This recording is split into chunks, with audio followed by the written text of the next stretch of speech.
अस्सलाम वालेकुम। उम्मीद करते हैं जी आप सब खैर खैरियत से होंगे। आज हम एक नई सीरीज़ स्टार्ट करने जा रहे हैं, एनआरई 2026 प्रिपरेशन सीरीज़। इसके अंदर हम क्या करेंगे कि जो चीज़ हम आपको जूम पे पढ़ाएंगे, कोशिश करेंगे कि जितने भी लेक्चर अब हम उसको क्या करें, यूट्यूब पे भी सारे अपलोड करते जाएं। ठीक है।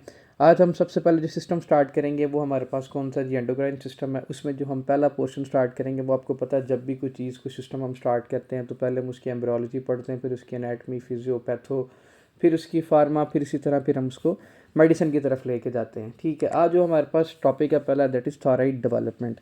ठीक है। आपको पता होना चाहिए कि आपका जो थायराइड डेवलपमेंट होती कैसे है, पहली इंपॉर्टेंट बात। दूसरी, आपका थायराइड ग्लैंड प्रेजेंट किधर होता है। ठीक है। तीसरी इंपॉर्टेंट बात, आपका जो थायराइड ग्लैंड है वो अटैच किसके साथ होता है। ठीक है। ये 3 से 4 बातें आपकी इसके अंदर आपको पता होनी चाहिए। और इसके अंदर से एमसीक्यूज़ भी एक आता है, क्लिनिकल एमसीक्यूज़ मैं आपको वो बताऊंगा, that is thyroglossal duct cyst का हमारे पास क्या आता है, एमसीक्यूज़ आता है। और ये बहुत इंपॉर्टेंट एमसीक्यूज़ है। ठीक है। सबसे पहले स्टार्ट करते हैं जी। आपको पता होना चाहिए कि जो हमारे पास थायराइड ग्लैंड है ये किसके साथ आपका अटैच होता है। आपने बताना है ये आपकी टंग के साथ अटैच होता है। ठीक है। किसके साथ अटैच होता है जी, टंग के साथ अटैच होता है। With the passage of time क्या करता है, इधर से ये डिसअपियर होता है, डिस्कनेक्ट होता है, ये फिर किधर चला जाता है, हमारी एंटीरियर नेक के अंदर आ जाता है। ठीक है। किधर आ जाता है, हमारे पास एंटीरियर नेक पे आ जाता है। ठीक है। अच्छा जी, अब देखो, जब हमारा क्या करता है कि जो हमारा थायराइड ग्लैंड होता है ये किसके साथ अटैच होता है, मैंने आपको बताया कि ये आपकी टंग के साथ अटैच होता है। ठीक है। With the passage of time ये क्या करता है, ये डिसअपियर होता है। जब ये डिसअपियर होता है ये किसके अंदर आगे चेंज होता है, जो आपके पास थायरोग्लोसल डक्ट होती है ये आगे किसके अंदर चेंज होती है, ये हमारे पास फोरामेन सीकम के अंदर चेंज होती है। ठीक है। किसके अंदर चेंज होती है, हमारे पास फोरामेन सीकम के अंदर। अच्छा जी, अब इसका एक एमसीक्यूज हमारे पास ये आता है, ये जो मैंने यहाँ पे लिखा हुआ है, what is the remnant of thyroglossal duct. ठीक है। हमारे पास जो थायरोग्लोसल डक्ट का जो रेमिनेंट पीछे बचता है वो हमारे पास कौन सा होता है, तो आपने बताना वो हमारे पास फोरामेन सीकम होता है। ठीक है। अच्छा, अब देखें, फॉर एग्जांपल हम अब एक केस डिस्कस करते हैं। हमारे पास एक पेशेंट आया। ठीक है। अब जब हमारे पास एक पेशेंट आया, वो क्या किया कि जो उसका थायरोग्लोसल डक्ट थी वो आगे किसके अंदर चेंज नहीं हुई, फोरामेन सीकम के अंदर चेंज नहीं हुई। ठीक है। जब ये हमारे पास ये जो थायरोग्लोसल डक्ट है ये आगे फोरामेन सीकम के अंदर नहीं चेंज होगी तो क्या बन जाएगा, थायरोग्लोसल डक्ट सिस्ट में चेंज हो जाएगी। ठीक है। किस में चेंज हो जाएगी, आगे थायरोग्लोसल डक्ट सिस्ट में चेंज हो जाएगी। और अगर अब किसी पेशेंट के अंदर थायरोग्लोसल डक्ट सिस्ट बनता है, हम उस पेशेंट के अंदर कौन कौन सी चीज़ें देखेंगे। ये बहुत इंपॉर्टेंट एमसीक्यूज़ है, इसको डबल टिक कर लें। ये आपके एग्जाम के पॉइंट ऑफ व्यू के लिए एनआरई के अंदर ये बहुत इंपॉर्टेंट एमसीक्यूज़ है। ठीक है। ये आपने स्किप नहीं करना। अब एग्जामिनर इसका एमसीक्यूज़ हमारे पास कैसे देता है, एग्जामिनर बताता है कि हमारे पास एक पेशेंट आया, उसके हमें क्या नज़र आ रही है, नेक मैच नज़र आ रहा है। ठीक है। अब जब उसका नेक मैच नज़र आ रहा है वो हमारे पास किधर पर पड़ा हुआ है, वो एंटीरियरली पड़ा हुआ है, बिल्कुल सामने पड़ा हुआ है। जब भी वो कोई चीज़ क्या करता है, निगलता है या क्या करता है, टांग जो अपनी वो ये टंग है वो अपनी बाहर निकालता है, तो वो क्या करता है, जो हमारे पास मैस है वो क्या करता है बेटा, मूव करता है। What is most likely diagnosis, तो आपने बताना है इस पेशेंट के अंदर क्या हो सकता है, थायरोग्लोसल डक्ट सिस्ट हो सकती है इस पेशेंट के अंदर। ठीक है। एक इंपॉर्टेंट बात ये, अब क्या करूंगा, आपको 2 से 3 इसके जो क्लिनिकल एमसीक्यूज है मैं आपको वो भी लिखवा देता हूँ। एग्जामिनर हमसे ये कैसे एमसीक्यूज पूछता है, क्योंकि इंपॉर्टेंट पॉइंट है, ये आपको पता होना चाहिए। ठीक है। अच्छा जी, सबसे पहला एमसीक्यूज मैं आपको इसके अंदर लिखवाता हूँ कि जो एग्जामिनर इसके अंदर से पूछता होता है वो बताता है कि हमारे पास क्या है कि एक 7 साल का बच्चा है। ठीक है। उसकी क्या है जी, painless midline neck swelling है। ठीक है। अब आपको यहीं से पता चल गया, जो मैंने आपको पहले बताया था, एंटीरियर और हमारे पास कौन सा आता है, मिड लाइन नेक स्वेलिंग होती है किसी पेशेंट के अंदर। तो इस पेशेंट के अंदर क्या होता है जी, हमारे पास जो थायरोग्लोसल डक्ट है वो आगे फोरामेन सीकम के अंदर क्या हुई है, चेंज अभी नहीं हुई। अब एमसीक्यूज वो ऐसे देता है कि वो बताता है कि हमारे पास क्या हुआ, a 7 year old child, ठीक है, present with a painless midline neck swelling. अब आपको इधर से ही पता चल गया है कि एक तो पेनलेस है, दूसरी हमारे पास क्या है जी, मिड लाइन नेक स्वेलिंग है इस पेशेंट के अंदर। 2 बातें हमने यहाँ पे डिस्कस कर ली। तीसरी मैंने आपको क्या बताया था, मैंने आपको ये बताया था कि जो उसकी स्वेलिंग है, ठीक है, वो क्या करती है, वो मूव करती है जब वो कोई चीज़ क्या करे, स्वॉलो करे, कोई चीज़ निकले, और इसके अलावा क्या करे कि अपनी टंग की प्रोट्रूजन करे। ठीक है। अब टंग प्रोट्रूजन का मतलब क्या होता है कि अपनी ज़ुबान बाहर निकालेगा, जो उसकी स्वेलिंग है ना वो क्या करेगी, मूव करेगी। What is most likely diagnosis, exact MCQs आपका इंशाल्लाह ऐसे ही आएगा, आपने परेशान बिल्कुल नहीं होना, ठीक है। कोई बहुत ज़्यादा कोई हमारे एग्जाम के जो एमसीक्यूज होते हैं वो टफ नहीं होते, बस थोड़े से क्लिनिकल होते हैं, बच्चे उसके अंदर क्या कर देते हैं, कंफ्यूज कर देते हैं, इसीलिए उसको क्या कर देते हैं, गलत कर देते हैं। एनीवेज वापस आ जाए, अब यहाँ पे क्या इसका डायग्नोसिस बनता है, आपने बताना है कि जो इसका डायग्नोसिस बनेगा वो हमारे पास क्या है, थायरोग्लोसल डक्ट सिस्ट बनेगा, ठीक है। मैंने आपको ऑलरेडी बताया था कि जब किसी पेशेंट के अंदर क्या हो, हमारे पास पेनलेस एंटीरियर मिडलाइन नेक स्वेलिंग हो और इसके अलावा वो किधर मूव कर रही हो, जब आप टंग की प्रोट्रूजन करते हैं या कुछ चीज़ निगलते हैं और वो उसकी वजह से क्या करे, प्रोट्रूड करे, तो इस पेशेंट के अंदर क्या हो सकता है, आपने बताना है थायरोग्लोसल डक्ट सिस्ट हो सकती है। एक एमसीक्यूज तो मैंने आपको ये लिखवा दिया। अब आगे चलते हैं, वो पूछता है कि अगर हमारे पास एक पेशेंट आया, अब आपको एक और इंपॉर्टेंट एमसीक्यूज लिखवाता हूँ, मैं खुद ही बता देता हूँ कि इस पेशेंट के अंदर अब पता है क्या है, इस पेशेंट के अंदर थायरोग्लोसल डक्ट सिस्ट है, मुझे इसके अंदर थायरोग्लोसल डक्ट सिस्ट मिल रही है इस पेशेंट के अंदर। अब मैंने क्या करना है, थोड़ा सा सर्जिकल पॉइंट ऑफ व्यू आपको इसके अंदर बताने लगा हूँ कि मैंने इस पेशेंट की क्या करनी है जी, सर्जरी प्लान करनी है, ठीक है।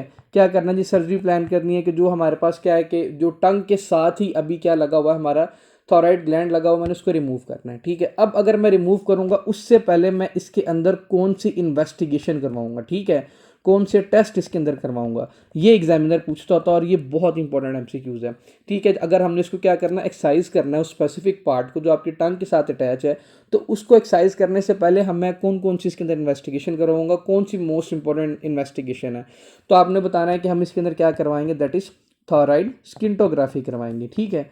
क्या करवाएंगे इसके अंदर, थॉराइड स्किंटोग्राफी। बाकी इसकी डिटेल एमसीक्यूज जो मैं आपको बाकी ऑप्शंस लिखवाऊंगा, सारी चीज़ें कैसे हमने इसको डिफ्रेंशिएट करना, वो मैं आपको जूम पे करवाऊंगा, ठीक है। अब ये अगर यहाँ पे करवाऊंगा तो ये लेक्चर बहुत ज़्यादा लंबा हो जाएगा, ठीक है। दो इसके अंदर मैंने आपको एमसीक्यूज बता दिए, एक तो एंटीरियर मिडलाइन नेक स्वेलिंग वाला बता दिया, दूसरा मैंने आपको क्या बताया कि जब कोई चीज़ फॉलो करता है वो क्या करता है जी, प्रोट्रूड करता है, वो मूव करता है, और जब क्या करते हो कि आप टंग की प्रोट्रूजन करते हो तब भी वो क्या करती है, जो स्वेलिंग है वो हमारी मूव करती है। What is most likely diagnosis, तो आपने बताना इस पेशेंट के अंदर क्या हो सकता है, इस पेशेंट के अंदर थायरोग्लोसल डक्ट सिस्ट हो सकती है, ठीक है। इसके अलावा वो अगर पूछता है कि अगर किसी पेशेंट के अंदर क्या है जी, थायरोग्लोसल डक्ट सिस्ट है, ठीक है, ये भी आपकी यहाँ पे बात नहीं लिखी हुई, ये आगे किस कैंसर के साथ एसोसिएट कर सकती है, तो आपने बताना ये मोस्ट लाइकली हमारे पेपलरी कार्सिनोमा के साथ कर सकती है, ठीक है। किसके साथ, पेपलरी कार्सिनोमा। जब ये हम पढ़ेंगे ना थॉराइड सीए पढ़ेंगे, तब इसके अंदर मैं आपको डिटेल में बताऊंगा कि कौन कौन सा इसके साथ कौन कौन से कैंसर होते हैं, वो हम सारे क्या करेंगे, डिटेल से इसके अंदर हम पढ़ेंगे, ठीक है। यहाँ तक को बात कुछ चीज़ अगर किसी एक बच्चे को समझ नहीं आई तो वो मेरे से पूछ लें। इसके अलावा मैं अब आपको एक और एमसीक्यूज लिखवा देता हूँ यहाँ पे, ये भी इंपॉर्टेंट एमसीक्यूज है, ये भी लिख लें। अच्छा जी, वो बताता है कि हमारे पास क्या हुआ कि एक 14 ईयर ओल्ड लड़की आई है, गर्ल है, ठीक है। उसके अंदर क्या है कि हमें मैस मिला है, वो जो मैस मिला वो किधर पड़ा हुआ हमारे पास, बेस ऑफ टंग पे पड़ा हुआ, ठीक है। किधर पड़ा हुआ जी, बेस ऑफ टंग पे हमारे हमारे पास क्या पड़ा हुआ है, आपने बताना है कि हमारे पास को मैस पड़ा हुआ, ठीक है। और वो क्या करवा रहा है, पेशेंट को डिस्फेजिया खा रहा है, वो डिस्फेजिया करवा रहा है, ठीक है। खाने में उसको कोई चीज़ क्या हो रही है जी, मसला हो रहा है। जब आपने क्या किया, उसकी एग्जामिनेशन की थॉराइड ग्लैंड की, ठीक है, तो आपको क्या मिलेगा उसके अंदर, ठीक है। What is most likely diagnosis, तो आपने बताना इस पेशेंट के अंदर क्या है, लिंगुअल थॉराइड है, ठीक है। अब लिंगुअल थॉराइड का क्या मतलब है, मैं आपको बताता हूँ। यहाँ पे उसने एमसीक्यूज में आपसे पूछा क्या है, ये तो मैंने आपको फॉर्मेट दे दिया ना एमसीक्यूज का। उसने ये बताया कि बेटा एक 14 साल की लड़की आई है, ठीक है, उसकी क्या है जी, बेस ऑफ टंग पे हमें क्या नज़र आ रहा है, मैस नज़र आ रहा है, और इस मैस की वजह से उसके इस मैस की वजह से क्या हो रहा है कि वो कुछ चीज़ खा नहीं सक रही, डिस्फेजिया हो रहा है इस पेशेंट के अंदर। इस पेशेंट के अंदर क्या इशू हो सकता है, मैंने अभी आपको ऊपर बताया था कि जो हमारे पास थॉराइड ग्लैंड है वो किसके साथ अटैच होता है, वो हमारी टंग के साथ अटैच होता है। अगर वो टंग के साथ ही रहे तो हम इसको क्या बोलते हैं जी, लिंगुअल थॉराइड बोलते हैं। अब लिंगुअल थॉराइड की वजह से क्या हो गया, आपने बताना है कि इस पेशेंट के अंदर डिस्फेजिया और एक्स, क्योंकि बिल्कुल स्वेलिंग उसके जो मैस है वो पड़ा हुआ है वहाँ पे टंग के नीचे पड़ा हुआ है, और वो क्या करी, कुछ चीज़ सही तरह निगल नहीं पा रही, ठीक है, कुछ चीज़ सही तरह खा नहीं पा रही। तो आपने बताना इस पेशेंट के अंदर क्या हो सकता है, इस पेशेंट के अंदर लिंगुअल थायराइड हो सकता है, ठीक है। ये सारा टॉपिक तो था हमारा कौन सा, थायराइड डेवलपमेंट का। एक से दो और एमसीक्यूज आते हैं, मैं आपको इसके अंदर से वो भी लिखवा दूँ, जो हमारे एनआरई के अंदर पूछे जाते हैं। वो पूछता है कि जो हमारे पास थॉराइड के जो फॉलिकल्स होते हैं, जब हम इसकी कंप्लीट एनाटॉमी डिस्कस करेंगे, फिजियोलॉजी डिस्कस करेंगे, फिर आपको बताऊंगा कि फॉलिकुलर सेल क्या करते हैं, ठीक है, और पैराफॉलिकुलर सेल्स क्या करते हैं, इनका फंक्शन आपको बताऊंगा। अभी सिर्फ आपने इसके अंदर से ये बात याद रखनी है कि जो हमारे पास क्या है कि जो जो हमारे पास ये जो थायराइड के फॉलिकुलर सेल्स होते हैं ये किधर से डेवलप होते हैं, कहाँ से ड्राइव होते हैं, तो आपने बताना ये एंडोडर्म से ड्राइव होते हैं। और ये बहुत इंपॉर्टेंट एमसीक्यूज, आपने इसको भी स्किप नहीं करना, ठीक है। एम्ब्रियो के हिसाब से, एनाटॉमी के हिसाब से इंपॉर्टेंट एमसीक्यूज है। फिर वो दूसरा एमसीक्यूज बेटा ये पूछता है कि पैराफॉलिकुलर सेल्स ये किधर से हमारे पास आते हैं, किधर से ये ड्राइव होते हैं, तो आपने बताना है कि हमारे पास फोर्थ फेरेंजियल पाउच से क्या करते हैं, ये ड्राइव होते हैं, ठीक है। कहाँ से? Fourth pharyngeal pouch. जब हम पढ़ेंगे क्या पैराथायराइड ग्लैंड पढ़ेंगे ना, वहाँ पे बताऊंगा कि ये जो हमारे पास फोर्थ फेरेंजियल पाउच है ये कैसे पैराफॉलिकुलर सेल्स बनाता है, ठीक है। ये मैं सारी चीज़ें आपको वहाँ पे बताऊंगा, सिर्फ अभी नाम याद रखें, that is more than enough, ठीक है। यहाँ तक को बात कोई चीज़ अगर किसी बच्चे को नहीं समझ में आई तो बेशक मेरे से पूछ भी सकता है कमेंट में, ऐसा कोई इशू नहीं है, ठीक है। अब आगे चलते हैं, थोड़ी सी इसकी एनाटॉमी को डिस्कस कर लेते हैं। मैंने आपको पहले बताया कि हम सबसे पहले एम्ब्रियो वाला पोर्शन डिस्कस करते हैं, उसमें से कोई 5 से 6 एमसीक्यूज जितने इंपॉर्टेंट एमसीक्यूज बनते थे वो मैंने क्या कर दिया, आपको बता दिया। बाकी डिटेल में कोई 5-6 एमसीक्यूज मैं इसका एक छोटा सा शॉर्ट बनाऊंगा, उसको मैं अपने जो टिकटॉक चैनल है उस पर भी हम क्या करेंगे, हम अपलोड कर देंगे कि जितने इसके क्लिनिकल एमसीक्यूज हैं को 5 से 6 जो बनते हैं, घुमा फिरा के जो एग्जामिनर एमसीक्यूज देता है वो सारे इसके अंदर रिकवर हो जाए। एनीवेज वापस चलते हैं किधर, टॉपिक की तरफ, हमारे एंडोक्राइन एनाटॉमी की तरफ चलते हैं। पिट्यूटरी ग्लैंड की सबसे पहले बात करते हैं, ठीक है। हमारे पास 2 पिट्यूटरी ग्लैंड होते हैं, एक हमारे पास एंटीरियर पिट्यूटरी होता है, दूसरा हमारे पास कौन सा होता है जी, पोस्टीरियर पिट्यूटरी होता है, ठीक है। हाइपोथैलेमस आता है, ठीक है। हाइपोथैलेमस क्या करता है जी, हाइपोथैलेमस से आगे 2 चीज़ें बनती हैं, एक हमारे पास क्या जी एंटीरियर पिट्यूटरी बनता है, दूसरा हमारे पास क्या बनता है, पोस्टीरियर पिट्यूटरी। इसका आसान तरीका पता क्या है, कौन कौन से आपके हार्मोन्स कहाँ कहाँ से बनते हैं, हमने सिर्फ अभी ये हमने इसके अंदर डिस्कस करना है, ठीक है। आसान तरीका यही है कि हाइपोथैलेमस से बनते हैं, ठीक है बेटा। किधर से? हाइपोथैलेमस से बनते हैं, और वो जाते किधर हैं, एंटीरियर पिट्यूटरी में से, सिवाय 2 के। अब 2 हमारे पास कौन से होते हैं, एक हमारे पास होता है जी ऑक्सीटोसिन, ठीक है, और दूसरा हमारे पास इधर कौन सा होता है, आपने बताना है कि दूसरा हमारे पास एडीएच होता है। एक्सेप्ट दी सारे आपने किसके अंदर शिफ्ट कर देने हैं, इन दोनों के अलावा एंटीरियर पिट्यूटरी के अंदर आपने शिफ्ट कर देना है। अब कौन कौन से होते हैं आपने बताना जी, फॉलिकल स्टिमुलेटिंग हार्मोन होता है हमारे पास, दूसरा हमारे पास कौन सा होता है जी, ल्यूटेनाइजिंग हार्मोन होता है, ये आपको पता होना चाहिए। तीसरा हमारे पास क्या होता है, ये ACTH हार्मोन होता है, आपको ये भी पता होना चाहिए। चौथा हमारे पास क्या होता है जी, थायराइड स्टिमुलेटिंग हार्मोन होता है, ये भी आपको पता होना चाहिए। फिर इधर से और क्या बनता है जी, प्रोलैक्टिन बनता है, वो भी आपको पता होना चाहिए। ये सारी चीज़ें इंपॉर्टेंट है। जो हार्मोन है ये अकेला अकेला हम डिटेल में डिस्कस करेंगे इंशाल्लाह, ठीक है। इसकी फिजियोलॉजी, इसकी पैथोलॉजी, जो हम इसके अंदर मेडिसिन पढ़ेंगे, वो फार्मा के अंदर मैं आपको सारी चीज़ें करवाऊंगा। अभी सिर्फ ये बात याद रख लें कि इन 2 के अलावा, ऑक्सीटोसिन और ADH के अलावा बाकी जितने हमारे पास होते हैं वो किधर आते हैं, आपने बताना है कि वो हमारे पास बेटा एंटीरियर पिट्यूटरी में आते हैं, ठीक है जी, एंटीरियर पिट्यूटरी में आते हैं। अच्छा जी, सबसे पहले बात करते हैं किसकी।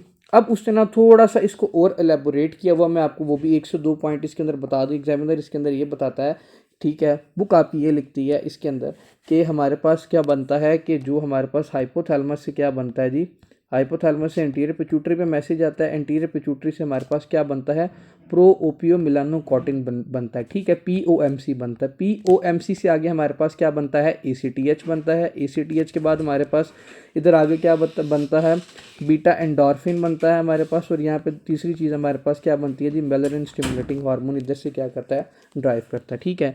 अब हमारे पास क्या होता है जी, एक्टोडर्म से 2 चीज़ें बनती हैं, आपने बताना, एक हमारे पास अल्फा सब यूनिट होते हैं, दूसरा हमारे पास कौन से होते हैं, बीटा सब यूनिट।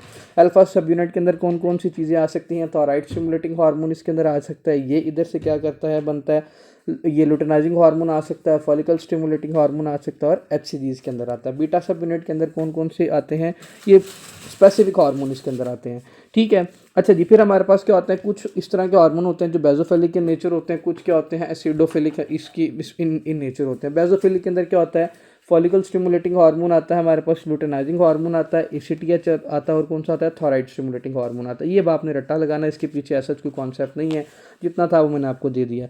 एसिडोफिल्स के अंदर कौन कौन सी चीज़ें आती हैं, आपने बताना, हमारे पास ग्रोथ हार्मोन आता है, और क्या आता है हमारे पास, प्रोलैक्टिन आता है हमारे पास, ठीक है। यहाँ तक को बात कुछ चीज़ अगर किसी बच्चे को नहीं समझ में आई तो बेशक वो मेरे से पूछ सकता है। आगे बात करते हैं जी किसकी, पोस्टीरियर पिट्यूटरी की। मैंने आपको ऑलरेडी बता दिया, इसके अंदर सिर्फ 2 हार्मोन बनते हैं हमारे पास, एक हमारे पास ADH बनता है, दूसरा हमारे पास क्या बनता है, ऑक्सीटोसिन बनता है हमारे पास, ठीक है।